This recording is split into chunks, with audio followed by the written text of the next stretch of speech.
All right, so here's the demo of it working.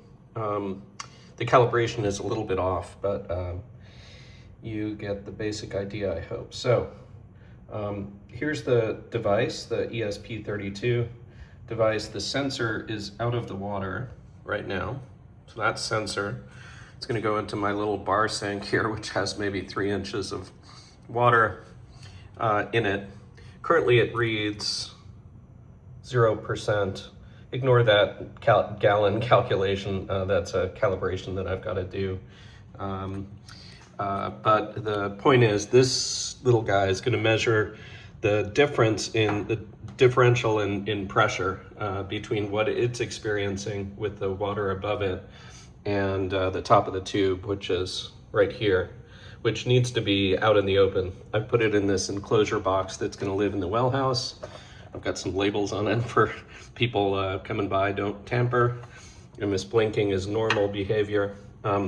Anyway, so when I put it in there, it's 0% right now. What happens when I put this in here? As I do that, I might go over here, and it thinks it's 25% full already. So clearly I've got some calibration to do. But you get the point that it's, as I lift this out of the water, it goes to 0%. When I put it in, the deeper the probe goes, the higher percentage it's going to show. So as it turns out, actually I've got another sensor on order. This cable isn't quite long enough to go into the tank and down into the tank and then back into the well house. So actually I have another probe, and this is calibrated for that one that should be arriving tomorrow. Okay, also you can see the countdown. It says next transmission, next LoRa transmission, which goes out on this little antenna, is going to be coming in 9 minutes in the lower left there. And then it also reports the number of transmissions that it's had.